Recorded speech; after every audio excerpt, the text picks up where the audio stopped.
What up, everybody? On today's episode, we're going to be talking about Tamar Braxton's new album and apparently her final album, Bluebird of Happiness. You ready?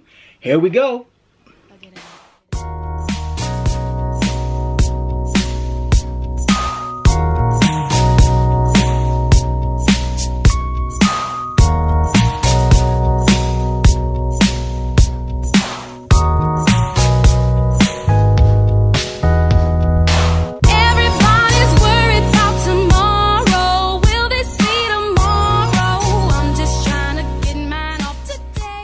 Yeah, what up, everybody? It's your boy Bright here, the R&B kid, and you're tuned into another episode of On the Bright Side. If this is your first time on my channel, please like this video, share this video, and consider subscribing to my channel. On this channel, I talk all things music and entertainment, while always keeping things positive and finding the bright side of everything. Alrighty guys, so Tamar Braxton just released her new album, and apparently it's going to be her last album, she said, called Bluebird of Happiness on Friday, September 29th, 2017. And if you don't know Tamar Braxton, you might know her through her reality shows. She's a part of the Braxton Family Values Reality Empire, which is a show about the reality of the Braxton family. And you might know her older sister, Miss Toni Braxton, the legend Toni Braxton. And she's now releasing her 5th studio album, and I believe 4th a regular album. She released the Christmas album, and this is her first independent album as well. She released it on her own label called Tamar Records. That name, but whatever. So this is her first independent album, and she said it's gonna be her last album. I'm not sure how much of that I believe, because I feel like Tamar Braxton is someone who's been wanting to be you know, an artist in the industry for a long time, and now that she finally got her shot and she's been putting out albums, she's been very passionate about her career. If you track her career, you see that she's someone who's been very passionate about kind of being I think somewhat of this generation's Toni Braxton. She wants to follow in the footsteps of her older sister in terms of being a modern R&B legend. So I don't know how much I believe of how much this is going to be her last album, but that's what she's proclaiming, so she can take more time to focus on herself and her family and her life. So I'll take it for what it is, but we'll see what the future holds. So this album, just off the bat, I thought it was okay. I'm going to get into my thoughts in detail, but I just thought it was very okay. I was very disappointed in this album just because Tamar did say it was going to be her last album. Me knowing the type of artist that Tamar is, I thought this album would have been like an R&B masterpiece. Like if she said this was gonna be her last project, and she kept saying this is her best work, but it's not. So that's just my opinion. But let's jump into some of my tracks, right? Actually, no. Before I jump into some of my tracks that I want to talk about, let's talk about who's on this album. On this album, we have the co-captains, we have Yanni, we have Troy Taylor. He's pretty much someone who worked with Trey Songz early in his career a lot. And we also have Rodney Jerkins, Darkchild, one of my favorite producers of all time. He produced 3 tracks on this album, 3 tracks. We also have Damon Thomas, who's one half of the Underdogs. So we have a lot of legendary R&B producers on this album, and some new guys and some unknown people. There's about 11 tracks in the album. And in terms of features, the only feature on this album is Yo Gotti, which I was surprised by. I never thought I'd see a song between Tamar Braxton and Yo Gotti, but he's there. So the Yo Gotti's the only feature we have on this album. Alrighty guys, so jumping into some of the tracks that I really liked off this album. It's funny, I actually liked a block of this album. I liked the tracks 6 through 9. That's Heart in My Hands, Blind, My Man, and Pick Me Up. Those tracks, that was my favorite part of the album. I liked all those tracks. Heart in My Hands, I think, is probably the best vocal performance on this album. I actually really felt the emotion in that song, which is something I don't really feel like I felt in a lot of the other tracks on the album, and that's something I'll talk about later. I really like the lyrical concept of Heart in My Hands, which is pretty much talking, it's a story about her being in bed and just having a night at home with her man, and someone, I think, knocks on the door, another woman that he's sleeping with, and she is saying, don't go open that door, like don't go to that woman. Pretty much that's the basis of the song. And she's saying, your heart is in my hands, so it's your heart's beating for me, and don't break my heart because I'm holding my heart in your hands. So pretty much that was a cool, lyrical concept, and to me that was the song on the album that I one of the songs on the album that I felt had a lot of great emotion, and I actually felt the emotion, and it was probably the best vocal performance in the album. She killed it. I liked the simple piano in the song, and I liked how she focused on the vocal theatrics of that song. I definitely think it's the best performance on the album. I think it's the album's peak. So Heart in My Hands was a great track that I really liked. And so the track after that, called Blind, that also was another highlight for me off the album. It's funny because My Man, the track after Blind, was actually the first single off this album, but I think Blind would have been a more interesting choice for first single off this album. One, because it's more dynamic than My Man. It's less stereotypical R&B than My Man, but it still is very impactful. I think this is honestly the second best performance on the album after Heart in My Hands, vocally and emotion wise, and it was a really great constructed record, a really nice R&B ballad. It's really great to see records like this still being made. Blind, it's good to still see some current artists that can make a song like this, which it harks back to the old-fashioned R&B of just straight up like emotional, gut-wrenching vocals, a simple constructed production, not a lot going on in the song, but just really emotive, and I think it could be a legacy record for her. It's right now it's the third single off the album, but that's disappointing to me because I think it should have been released as the first single off the album to really push the album. It's a more dynamic song and a more engaging, interesting song than I think My Man is, and I think it could have gotten more recognition for the album than My Man did. Like I said, it's really good to see records like this being made, even though no one cares about them. No one in this generation really cares about R&B records like this anymore, but it's good to still see that it's being made and that it's, songs like this can be heard in the mainstream, somewhat. And shout out to the high note at the end of that song. She hit a high note like Mariah, and I was here for it. It was dope. People sleep on the fact that Tamar, she low-key has a whistle register too. So she's definitely one of the top vocalists in the industry right now. A lot of people forget about her.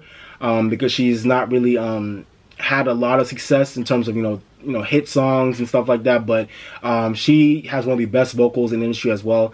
Definitely one of the top vocalists, and she has a whistle register that you can't ignore, and she hit it on Blind, and it was dope.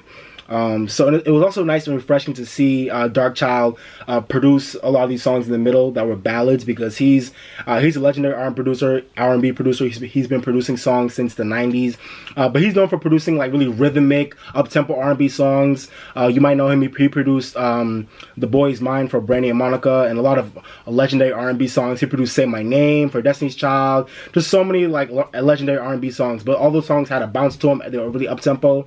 But the songs that he produced for this album were all ballads, and I was very surprised by that, because when I heard that Tamar and Darkchild were teaming up, I just imagined in my head that they were going to be producing like really a lot of up-tempo songs, but they produced all ballads together. So I thought that was an interesting choice, but they all were some of the best tracks on the album, so they did a good job regardless. All right. Okay, so talking about the song My Man. My Man was the first single off this album. You might have seen her performance of the song at the 2017 BET Awards. Very interesting performance, very theatrical, as usual with Tamar Braxton. If you've seen her performances, she's always doing the most with her performances, but she's a great vocalist regardless. But My Man, like I said, My Man is the first single off this album, and this song was a good song. But it's interesting because even though it was a good song, it's gotten no type of traction. And I'm definitely not surprised, because to me, My Man sounds like a song that would have dominated in the 90s and in the early 2000s. With that, whole My Man Did Me Wrong, I'm a heartbroken woman type record. Those records are still being made in different ways today. But the sound of the record and the vibe of the record was just very 90s, very early 2000s. So while it was a good record, it's not a record that I feel like can work in 2017, and it hasn't really caught on like that. But like I said, it's still a good song regardless. So bad single choice. Good album track, but a bad single choice. It didn't really work, and it's not really done anything so far. It's just a very stereotypical, arch type for like basic 90s, 2000s, early 2000s R&B. And the ohs at the end was so extra. If you hear the song, let me play it for you actually. Hold on. That shit is so like 90s to early 2000s R&B. This shit was so stereotypical. So it was a cool track, but like, yeah. Okay, so jumping into my last really favorite track off this album, that was "Pick Me Up," track number 9. I love this song, but what the song showed me is that Tamar needed about one or two more up tempo songs on this album to really bring it up. It was a very ballad heavy album, and I feel like that really brought the album down. I think Tamar Braxton is known for just being a person who does a lot of ballads for her music, but I don't know. I just think this album was very ballad heavy, and this song really showed me that, because once the song came on, I was really vibing to it. It uses a sample of Evelyn Champagne King's "Love Come Down." I love that song. That's a classic '80s R&B record. You make my love come down, boom, boom, boom. Ooh, you make my love come down. I love that song. So it uses a sample of that record, but it wasn't overused, which I really like. But I gotta admit, "Pick Me Up" was a weird transition of a song right after "My Man," because on "My Man" she was talking about how her man ain't shit, and her best friend took her man or whatever, and it's like a fucked up situation. But right after that, track number 9 is saying, "Oh, my man picks me up, I love him, he does everything for me." So that was a really weird transition, but it was a good song.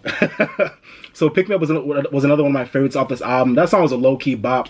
So some of the tracks I really didn't like off this album tended to be, actually, interestingly enough, some of the, I want to say, outliers for the albums, and that was "Run Run," "Hold Up" with Yo Gotti, and "The Makings of You." And I say the outliers of the album because "Run Run" used a reggae sample. It was the only song on the album that sounded like it. It uses the "Bam Bam" sample, if y'all know that song. Bam Bam Bam Bam Bam Bam Bam. So he used that sample, and that sample obviously is dope. It's been used countless times over and over again for a good reason. But it didn't work for that song "Run Run." And "Run Run" was just very basic. It used a dope sample, but the song was just really basic in itself, and it didn't go anywhere. And the song "Hold Up" with Yo Gotti, that song had a very basic hook. Yo Gotti was very forgettable. I love Yo Gotti. Shout out to Rake It Up. That's my joint right now. But Yo Gotti's verse was very forgettable. And the hook was just very basic too. It was just saying "hold up" over and over again. Hold up, hold up, hold up. So it's just a very basic record. I know Tamar can do a lot better than that. But on the bright side, I love the way she wrote the pocket of the beat of that joint. Like, she really rolled the pocket of that song. So that shows you that Tamar has had a lot of practice and knowing how to just really ride the pocket of beats. She's been in the industry for a long time now. But she still needs to work on, picking good records. To me, "Hold Up" reminded me of like a modern reinterpretation of like a really whack, like a really whack, like early to mid 2000s song. It was bad, but whatever. What else didn't I like off this album? Oh yeah, I also didn't like the song "The Makings of You," because to me that song was very lazy, kind of like "Run Run." It used a really popular sample, which is "The Makings of You." I hope that song is by, "The Makings of You" was by Curtis Mayfield. And then Gladys Knight and the Pips did a cover of that song as well. So that's a very popular, really big, huge sample. But to me, the sample took over too much of that song. It has the same title of the song. And pretty much the sample was pretty much the song. So Tamar didn't really bring much into the sample. She kind of covered it, but instead of calling it a cover, she kind of put it as an album track. So I didn't really like that song. I wish Tamar didn't let herself get into I just wish she didn't let that I just thought it was a lazy attempt at covering that song, and instead of actually doing her own interpretation of that song, she just covered it, and it was whack. So those are the songs I weren't really feeling off the album like that. All the other tracks I did mention were just okay to me, but they weren't terrible. And that is "My Forever," "Wanna Love You Boy," and that song was written by Eric Bellinger. He's a great writer. But honestly, even though he's a great writer, he could have done a better job of that song, because that song was very repetitive, and it didn't have really complex lyrical structure. It was very repetitive, but it was a nice little bop. Yeah, and so the last two songs off the album, "How I Feel" and "Empty Boxes," were not bad songs, but to me they were just kind of boring. Definitely great vocals, great emotion, but they didn't really take me to another place, and they were kind of boring. They fell flat, but they were good attempts at making good ballads for the album. Alrighty guys, so these are my thoughts about the album in general. I was very disappointed in this album. I was just very disappointed by its execution. I was really confused as to how the title and the album cover and the music itself all connect. If you look at the album cover, it's her pretty much dressed in this like blue. She's coated in this blue paint. She's like a bird. She has these like big ass feathers on her back. And the album is called Bluebird of Happiness. But it just all doesn't connect. The album isn't really talking about anything. It's just a bunch of really basic R&B songs. And I think if you looked at the album cover and the title, you probably think this is like a really deep R&B album talking about a certain type of, subject, or you just thought it would be very emotive. But this album to me at face value was just very basic and forgettable. So I was very disappointed in Tamar for this being her last album, because she didn't go on a bang, and it was just a very run-of-the-mill, stereotypical archetype R&B album that to me sounds like it was to me this album sounded like it was trying to imitate an album that came out in the 90s or the early 2000s, like a legendary R&B album that came out during that time period. But instead of her reimagining and reinterpreting music that came from that time period and bring it into 2017 and into this new generation, all she did was really imitate that music and pretty much have it sound corny as fuck throughout the whole album. So that's my thoughts on the album. To be honest, I don't know. I just thought all the songs were really forgettable, but the vocals were not forgettable at all. And that's something that I think I realized for most of the project, which is, this song's really dope, but this song is not that dope. Sorry, but the vocal is dope. So it almost seems like it was just a constant wasted opportunity of great vocals being used on really subpar songs. And I don't know why Tamar really put herself through this for her last album. But at the end of the day, on the bright side, Tamar has shown that she really knows how to record. She really knows how to ride the pockets of beats. She really knows how to, record great vocals. But she still needs to get better at, just finding better material and better songs. And also just structuring. Well, I don't want to say structuring her albums right, because her past albums were structured okay, but this album just was structured all wrong. The flow was off. The first half of the album was really bad, but then by the second half it picked up. Like I said before, tracks 6 through 9 were really dope. I love that block of the album, but the first half was just all bad songs, and then the last 2 tracks off the album weren't bad. Great vocals, but they just kind of boring to me. So that's pretty much my main thoughts of the album. My main concern with Tamar right now is that I really want, if she does continue to put out more albums, if that does happen, or if she just continues to put out more music in general, which I think she still will do if she doesn't put out albums, I just want her to really keep pushing herself sonically. She doesn't need to push herself vocally. She's already there. She's definitely one of the best vocalists out. But I just need her to push herself sonically and to really start taking more risk and being more adventurous with her sonic choices, because her sound, especially for this album, not her past album so much, but this album just sounds really dated. And instead of her, paying homage to albums that came out in a previous time period, it just sounds like a really weak imitation. And this album sounds like it was stuck in the 2000s, to be honest, in the early 2000s. So I just want her to push herself sonically to, to really make an album that sounds current and fresh and timeless all at the same time, or songs that sound like that if she's not going to make albums, like I said before.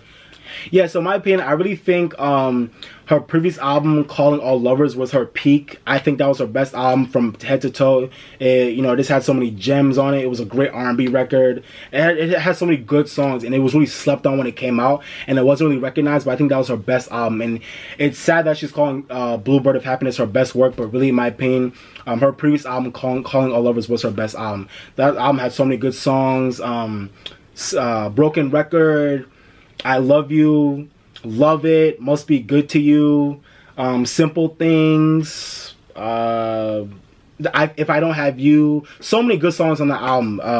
And the album was just so slept on when it came out, but it was a great record, So yeah, all in all, I was very disappointed in this album. If this is gonna be Tamar Braxton's last album, I don't feel like she went out on a bang, for this album, for her career. But it does have some highlights, some really good records that I hope get recognition, including Blind, Heart in My Hands. My Man is a good record, even though it hasn't really taken off as a single. And Pick Me Up. I love that up-tempo song. And a lot of my favorite songs were the songs that were produced by Ronnie Jerkins, Darkchild. So shout out to him, one of my favorite producers of all time, and he did his thing on those records.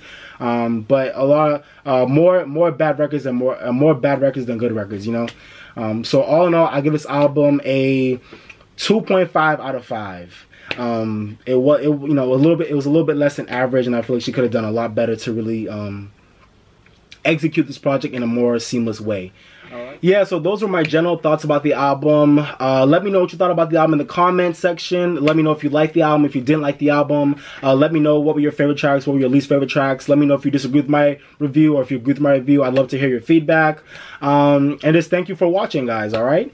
So please like this video, share this video with your friends and family, and please consider subscribing to my channel. If you're into music or if you just want to see this smile anytime, subscribe to my channel, alright? I thank you guys for watching, and this has been your boy Bright, the R&B Kid, and I am signing off.